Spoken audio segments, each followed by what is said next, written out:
morning, everyone. Morning. So thank you so much, everyone, for joining us today. My name is Kristen Sharp, and I'm the Events Director for the Oro Valley Chamber of Commerce. Today, for this edition of Let's Connect, we have joining us Jennings Imel from the U.S. Chamber, and I will let Dave introduce him a little bit. Thank you, everybody. I think I know everybody. Dave Perry from the Oro Valley Chamber, and Jennings, is always good to know our audience, and I want to welcome Oro Valley Town Manager Mary Jacobs is with us. Oro Valley Chief of Police Kara Riley is with us. Paul Melcher and Margie Adler from the Community and Economic Development Department, and other chamber members and guests, and really great to have you with us. Jennings is the Executive Director of the Western Regional Office, Congressional and Public Affairs Division for the U.S. Chamber. Some of you have met Jennings before, I think, because he was a speaker in the past at our Public Policy Committee led by the late Lyra Doan. And of course, in the modern era, we do these things by Zoom, and it was really great of Jennings to join us. Again, a lot happening in Congress, and before we got on the phone, Jennings was talking about the pivotal role that Arizona's delegation will play in all kinds of decisions moving forward. So he's got a presentation and a PowerPoint, and we'll field your questions, of course, and then move on. So how about a little applause for Jennings Imel, ladies and gentlemen. All right. Well, thank you, Dave. Thanks for that introduction. Thank you for your many years of friendship and partnership and in Oro Valley again. Great. Thanks, Kristen. You're welcome. Boy, reinforces the point that it really can't stand Zoom, and I'm looking forward to getting beyond Zoom at some point soon. So sorry about that. Hopefully you caught some of what I was saying, but essentially the theme is that we've been working at the U.S. Chamber to rebuild the governing middle, to work with members of both parties that are interested in bipartisanship, that work well with the other side of the aisle. This really kind of has been a major kind of strategy of ours over the last couple of years, not only from a political standpoint, and when you look at some of the endorsements that we've made and some of the primaries that we've gotten involved in, but then also our legislative scorecard, which we release every single year. We made significant changes to that a couple of years ago, where instead of just looking at bills that come to the House and Senate floor and then scoring members of Congress based on how they vote on those bills, we're also considering two additional factors: legislative leadership and bipartisanship. So when we talk about legislative leadership, those are bills we're kind of finding ways to reward members that co-sponsor good bills and don't co-sponsor really bad bills. Even if those bills don't ultimately make it to the House floor or the Senate floor for a vote, we think if a member is co-sponsoring really good stuff, they should get rewarded for that. And so that's part of the legislative leadership score. The bipartisanship score is where we're looking at members that are co-sponsoring bills that were authored by the other party. Those two factors account for 20% of a member's total score. Like I said, this is a change that we made a couple of years ago, and we think that it's been tremendously successful. It kind of coincides with our Governing with Distinction Awards. That's when we announce the winners of the Leadership and Bipartisanship Awards. We've done that the last 2 years, and Senator Sinema has won both years, and that's why she's included there in the bottom corner. She's actually the only member of the Senate to earn a 100% score in leadership and a 100% score in bipartisanship, not only in 2020, but also in 2019. So very impressive from her. And then, we've done other things like launch our Common Ground series, where we bring one Republican, one Democrat together on a panel to discuss, kind of what issues they're working on, whether it's infrastructure, whatever it happens to be, trade, and kind of talk about, how they're working together across the aisle to get things done. So that's been a big focus of ours. And I think it really kind of aligns well with reality because, as I mentioned, and hopefully some of you were able to hear it on the previous slide, those members in the middle are really going to play the big role here in getting things done. So when I say that, I'm talking about folks like the Problem Solvers Caucus on the House. It's a group of 29 Republicans, 29 Democrats that really drove a lot of the solutions that we saw last year. They're going to continue to play a really big role this year on a number of issues. And then the same thing on the Senate side, we've got whatever they want to call themselves, the G8, the G10, the G20. There's all kinds of different group names out there for them. But that's a group of essentially moderate senators. Those are the folks that came together with the Biden administration to come with this infrastructure deal, such as Senator Sinema. I think that those are the folks that are really going to play a big role in getting things done this year. Next slide, please. And so when we're talking about the rest of the year 2021 and kind of what the legislative agenda looks like, I think it's important to note I've got the list of things there on the right side showing kind of what's been done and what's still on the docket. The American Rescue Plan being really the only major piece of legislation that's been passed and signed into law. Some of the other ones there with the check mark have been passed by the House. So HR 1, you've got the PRO Act, the Equality Act. HR 8 is the gun control bill. Dream and Promise Act, Farm Workforce Modernization Act. Those have all been passed by the House, currently sitting in the Senate. And then a number of other issues that have still yet to be passed by the House, but are certainly top priorities for Democrat leadership. And I think what's important to note, though, as we look at this legislative agenda, is to understand kind of the backdrop that we're dealing with, and kind of the general environment in Washington, D.C., among the electorate. And that's why I included those two charts there. The chart on the far left kind of shows the amount of spending that we've been doing. Obviously, a huge concern for a lot of folks, growing concern, particularly among Republicans.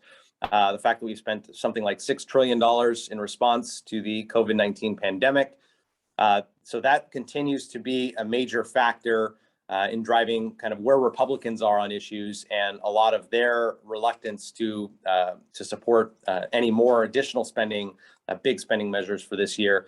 You've got that piece of information kind of contested with the other chart where you see that when polling Americans, especially late last year, as we were still in the midst of the pandemic,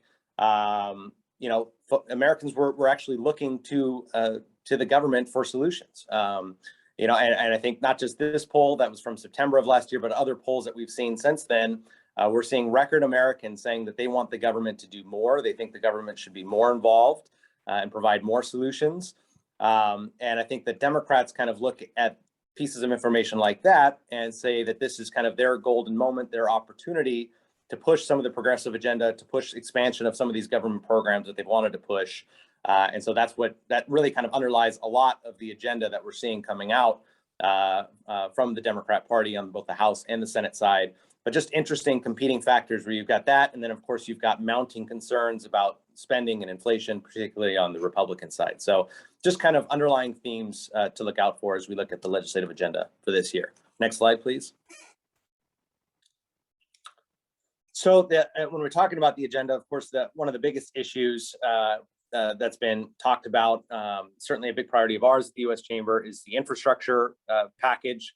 This has been the top priority of the Biden administration, and that he's been working with really, and I would say kudos to him and to the administration on their commitment to continuing to work with Republicans to find a bipartisan agreement on this, and kind of rejecting some of the calls from the progressive left to just go to reconciliation and not work with Republicans at all. The Biden administration has remained committed to working with Republicans. And even after efforts fell apart with Senator Capito out of West Virginia, Senator Sinema and Senator Portman out of Ohio really kind of picked up the ball from there and worked with the administration to come up with this kind of framework, this bipartisan framework that has been signed off by a group of 21 senators, 11 Republicans, 10 Democrats. It's a $973 billion bill over 5 years with $579 billion of new spending. This is focused on traditional physical infrastructure. So we're talking about surface transportation, roads, bridges, rail, airports, public transit, water infrastructure, broadband, which is a new one and very obviously a big issue, particularly in many parts of Arizona. So it's great to see that this framework has gotten that kind of support, that bipartisan support. Of course, there's a lot of work that needs to be done. Pay-fors continues to be an issue. How are we going to pay for this? The agreement that has been struck essentially looks at using kind of redirecting funds from the American Rescue Plan, redirecting some of the unused unemployment benefits, public-private partnerships, increased funding to the IRS for greater enforcement, things like that. But there's still some question marks as to whether or not that's really going to cover the gap and those pay-fors are going to be sufficient. But I think the good news is that things are moving in the right direction. And even though we had a little bit of a hiccup last week with President Biden saying that he wouldn't sign this unless the social infrastructure, the human infrastructure bill, which is kind of the Democrat priority, gets passed with this or is moving alongside with this, he wouldn't support it or he wouldn't sign it. That was a big issue. And then, of course, Speaker Pelosi essentially saying the same thing. I think that the president has kind of walked that back a little bit. And Republicans feel a little bit more secure that we can move this infrastructure agreement forward, and hopefully we can get it done before the end of the year. Next slide, please.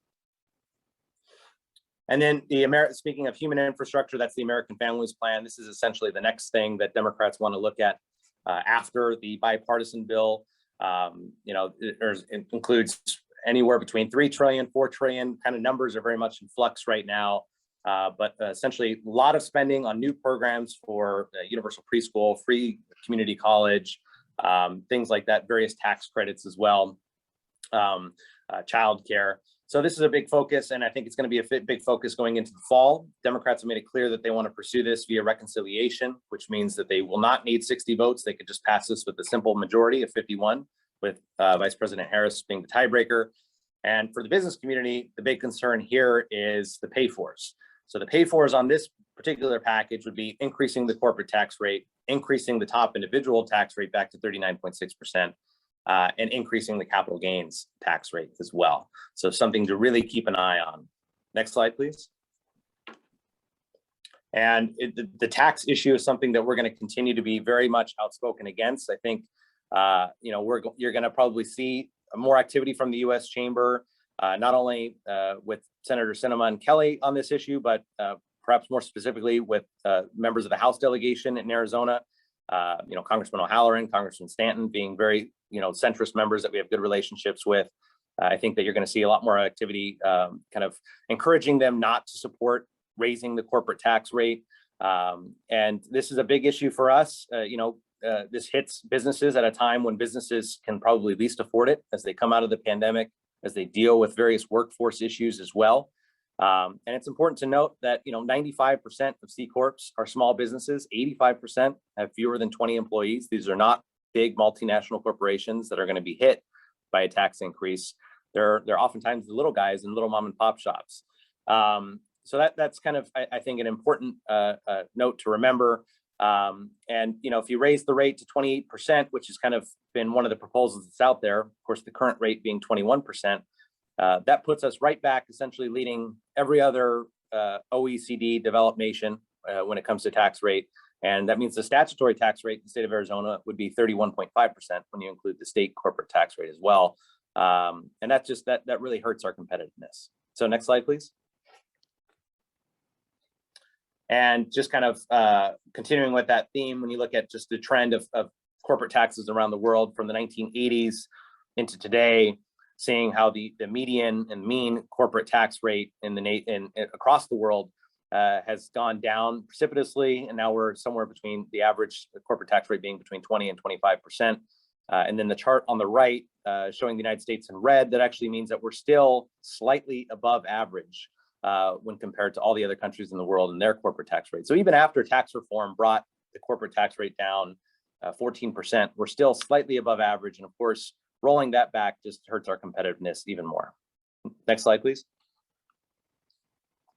And a big part of the kind of debate that we're going to see, aside from the talk on this reconciliation bill into this fall, I think what we're going to see a lot of in this summer, especially during the August recess when members are back home, is a lot more talk about the filibuster.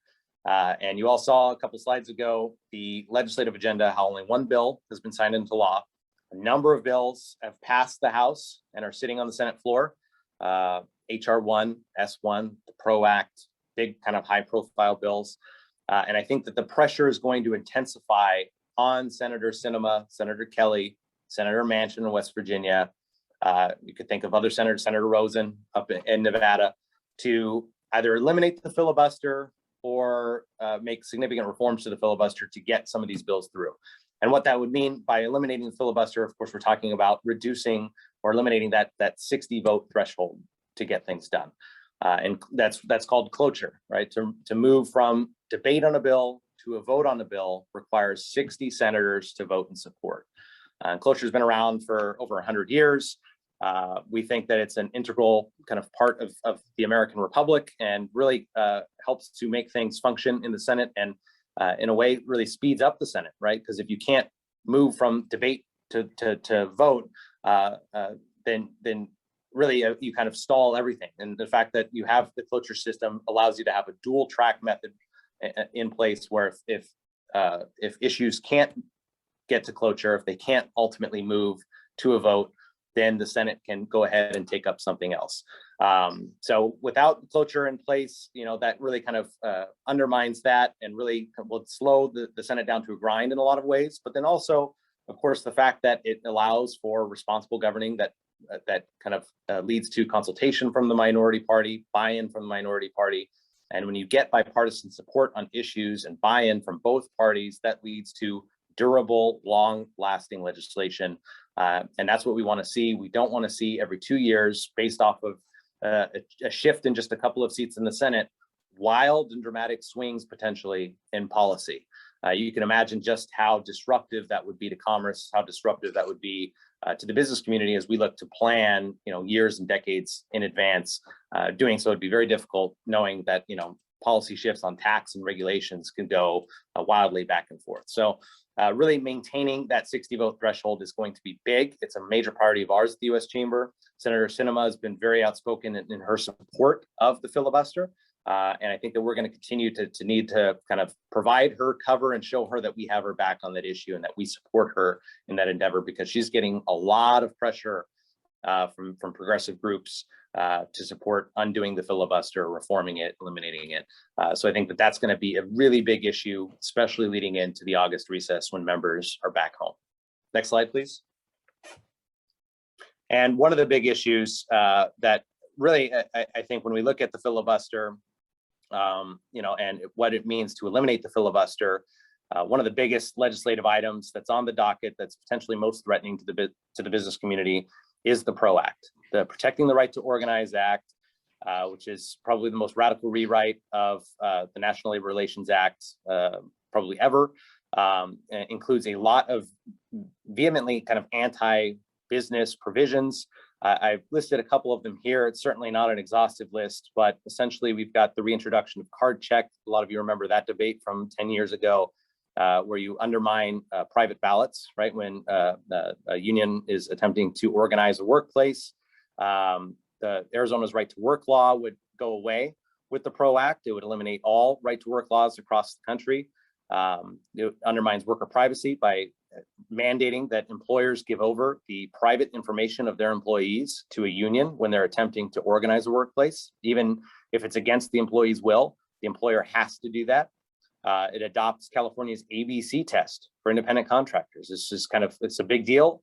AB 5 is the bill in California that a number of businesses fled California from in order to go to places like Arizona. This would reinstitute that, essentially converting independent contractors into employees against their will. Not a good thing at all. This allows for secondary boycotts, which have been illegal for almost 100 years, so that businesses could potentially be picketed, even if they have nothing to do with the labor dispute, and they'd be picketed just because they do business with a business that's in a labor dispute. Terribly, terribly disruptive as well. The joint employer standard would return. That was a big deal under the Obama administration. Some of you remember that, the kind of threat that that posed to the franchise model, essentially kind of putting liability on employers that didn't actually employ workers, but because they had contracting relationships or a kind of business relationship with another employer, they could potentially be perceived as an indirect employer of that other employer's employees. So kind of complicated, but certainly a big, big threat. A lot of other issues in this PRO Act. And that's why it's kind of the number one issue on the labor side that we're looking out for from the U.S. Chamber, and that we're going to continue to vehemently oppose. The House Bill HR 842 passed on a partisan basis for the most part earlier this year. On the Senate side, there are currently 47 co-sponsors. 3 senators have stayed off of this. It's Senator Warner of Virginia and Senator Sinema and Kelly.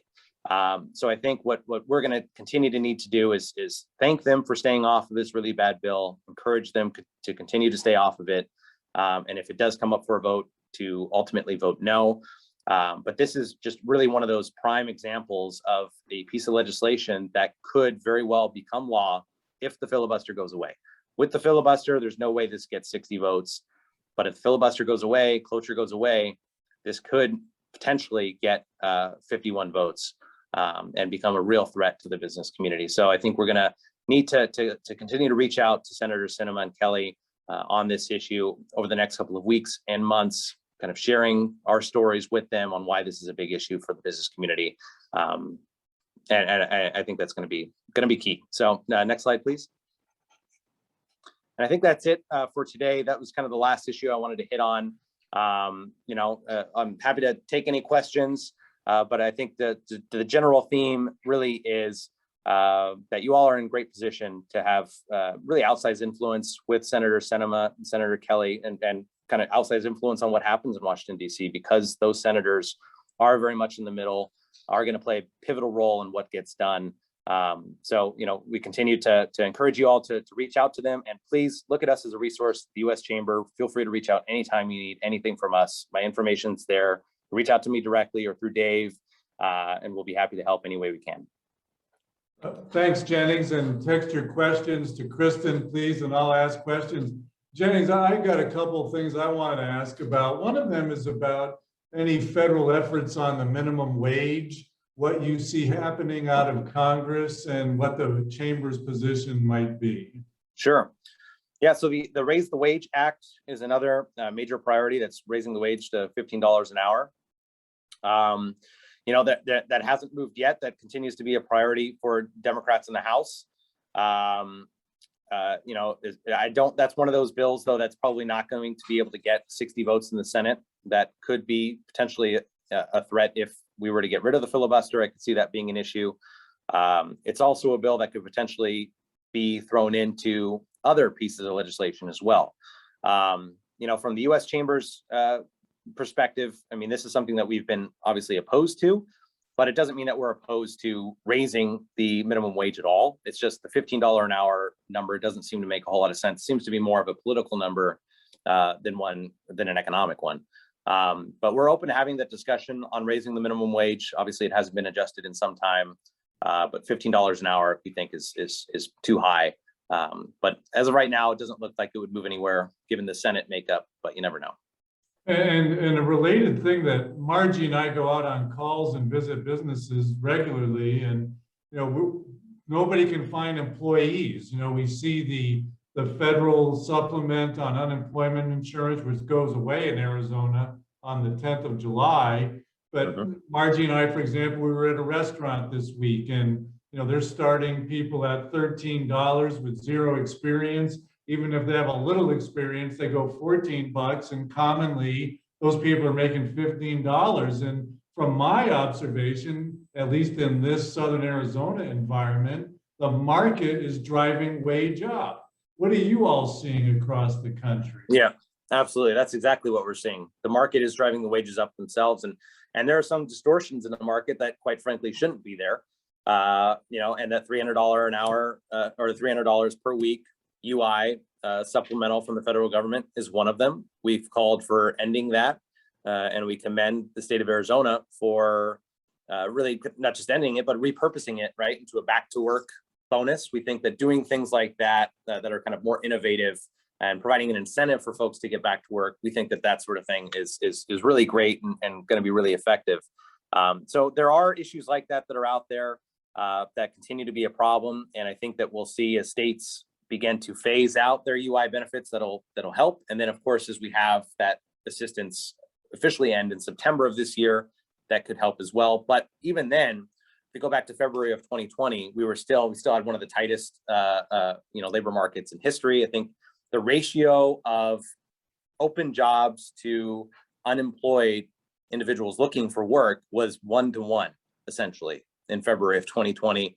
We're actually at 1.4 to 1. We have 1.4 jobs open for every one, or actually it's 1.4 workers for every one job that's open currently. So we're getting close to that 1-to-1 ratio as well. I think that was a problem back before the pandemic. And I think that's why we saw before the pandemic hit those raises in wages, because I think the market and the economy was already driving that beforehand. And I think that's going to continue to be the case, but workforce issues, even after the $300 per week goes away, are going to continue to be very severe for across industries. I'm curious, what do you all think about free community college as an idea from our federal government? We haven't really weighed in specifically on that on that idea or that proposal for free community college. We have a number of issues and number of policies that we support that are kind of part of our America Works initiative that actually looks to address some of the workforce issues that we're seeing, and some of them do have to do with kind of workforce training and things like that. The College Transparency Act is another big one that's kind of come up over the last couple of years that we haven't been able to get across the finish line, that we're going to continue to support, where folks get access to more transparent information before applying to a university or college as to kind of what degrees ultimately lead to, what kind of jobs they lead to, what kind of pay those jobs lead to. Just providing applicants with more information so they can make better informed decisions when they look to go to college or to universities. That sort of thing we're going to continue to support as well. And I think that's going to be part of our kind of workforce solutions that are out there. But on community college, free community college, we don't have a specific stance on that quite yet. Yeah, I can hear my college economics professor saying there ain't no such thing as a free lunch. And, that's the truth. Honestly, stuff costs money. With Town Manager Jacobs and Chief Riley on the call here, I know that the president has put forward a crime bill. It's always a hot topic in our nation's discussions. Are you all looking at that, and have you formulated early opinions about that proposal? We have not, but that's something that we're looking at right now, and still very much in the process of kind of consulting our members on that and seeing where we can land on that issue. Okay. How about, I'm always curious about the U.S. Chamber's interaction with members of Congress, and of course Senator Kelly was elected last fall, and Senator Sinema's 2 years out almost now. Are you having regular conversations with their staffs and with them directly? And is it an open line of communication? Oh yeah, absolutely open line of communication with both of them, especially Senator Sinema, somebody that we've built a really good relationship with for a long time, going back to her days in the House. We worked well with her staff on the political side. We endorsed her, I think, every time she was up for election in the House.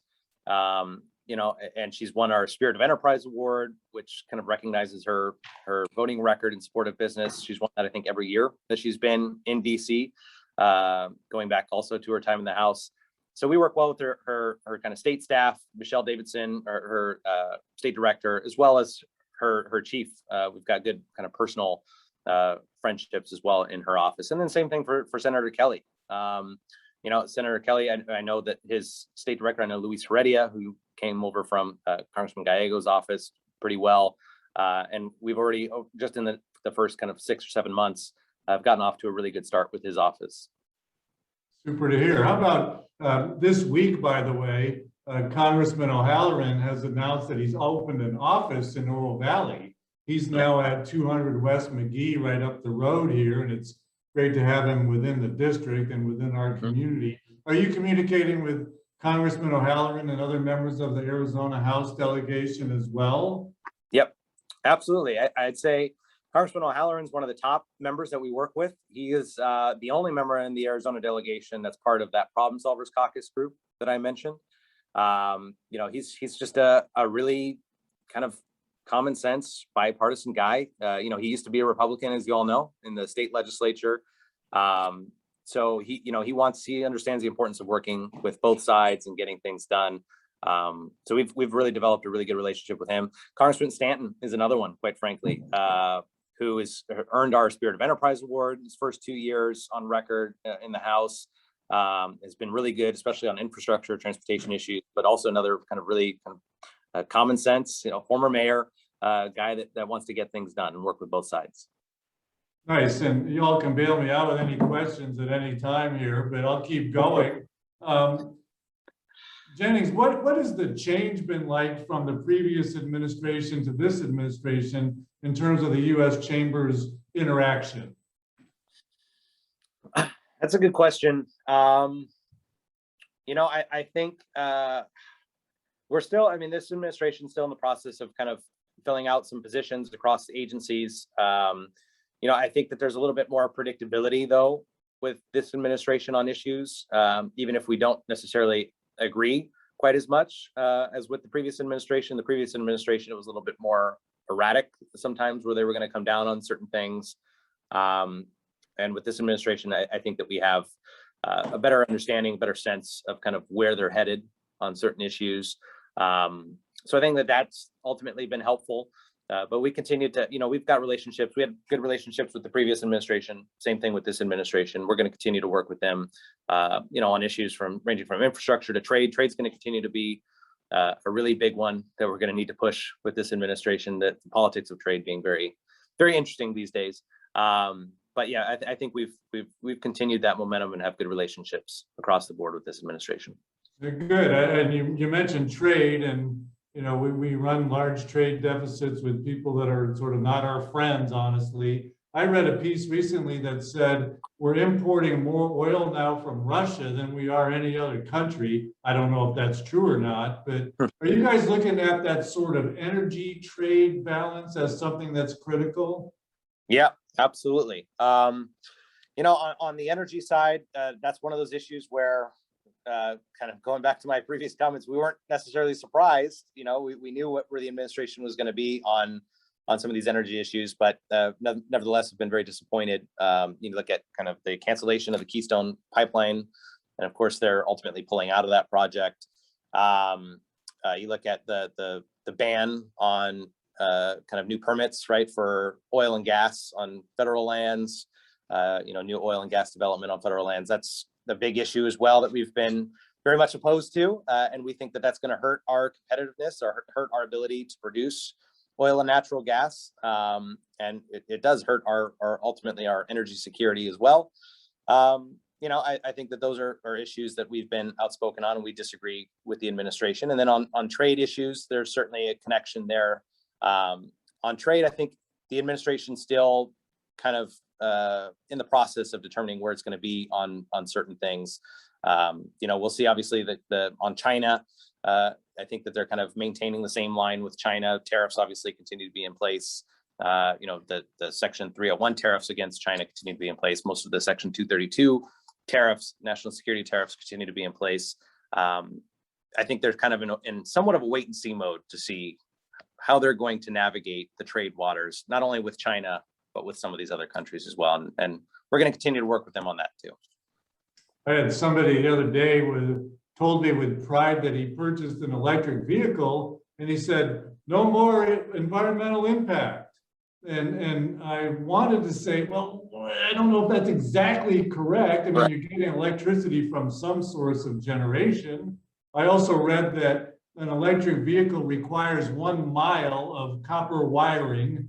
And I wanted to say, well, where do you think that comes from? But anyway, I didn't go too deep into that subject. It is fascinating, as a guy who lived in an energy state, Wyoming, for 30 years, to see this sort of psychological shift that we're making toward electric vehicles in the transportation sector. But there's still a lack of recognition, I think, on where does the electricity come from, and how are we generating those goods and resources. So that's an editorial comment. That's not a question of any kind, of course. I have 2 kids in their 30s, and they're wonderful young people, and they're liberal as all get out, and they think we just keep on spending money as a government. And I say, well, where do you think the money comes from? And I do have concerns about large deficits as we spend, admittedly, during the crisis of a pandemic. But moving forward, what do you guys as a U.S. Chamber how do you get a message across about the long-term hazards of deficit spending? How do we get the message across? Well, that's tough. We can talk about it all we want, and we have talked about it for many years, but as far as getting the message across and having it seep in with members of Congress, that's another story. I think, it doesn't help when you see Republicans and Democrats both kind of, I think, certainly Republicans now are more fired up on this issue, given that the Democrats are in control of Washington, Biden administration is there. But we didn't see that same passion under the Trump administration, I think. And I think just in general, when you look at like the polling of Republican and Democrat voters, that's actually one of the issues that they both agree on, quite frankly, where they can't agree on most other issues. When it comes to deficit spending and the debt, there's kind of minimal concern, frankly. Maybe over the last couple of months that's changed, given the fact that we've seen more inflationary pressures and things like that. But polling up until the end of 2020 was showing that the amount of concern on that issue is just kind of minimal compared to some of the other ones that are out there. And I think that's a big problem, because our debt and deficit issue is going to continue to be an issue, can continue to really strain our ability to do other things, whether that's pay for infrastructure, for example. It makes it that much more difficult to pay for infrastructure. It makes it that much more difficult to, if we were to have a recession in a couple of years, a huge recession like we had back in 2008, 2009, what kind of fiscal tools would we have available to respond to that, right? Given how over leveraged we are. So I think that it's a big problem. Obviously entitlement spending continues to go. That's on automatic pilot that Congress really hasn't addressed. There's certainly no will in Washington, D.C. to address any of the entitlement issues. It's a major kind of long-term problem that I think both parties have been willing to sweep under the rug for now. But at some point, we're going to have to address it. Yeah, fascinating. My phone's just exploding with all your questions, ladies and gentlemen. I'm joking about that. You're not asking me any. But Jennings, what do you think needs to happen at this grassroots level? What would be effective influence from organizations like ours? Sure. I think obviously we've got a lot of resources at the U.S. Chamber, so you can start just by leaning on us for anything that you need. Whether that's just information or data, the various surveys that we do. We've got all kinds of sign-on letters as well, coalition letters on issues, so we can keep you posted and up to date on that sort of thing. But then just, building relationships with the staff of the two senators. They both have offices in Tucson. The House members, so Congresswoman Kirkpatrick, Congressman O'Halloran, even Congressman Grijalva a little bit further away. Just kind of building those relationships with their staff members, I think is really important. Making sure that you continue to reach out to them if an issue does come up, making sure that they're invited to various committee meetings, things like that. Include them if you can have the member of Congress or something like that speak. Of course, it's always great as well. But just building those relationships is huge. And then when we're talking about advocacy on some of these issues, letters are great, coalition letters are great, op-eds are great, things like that.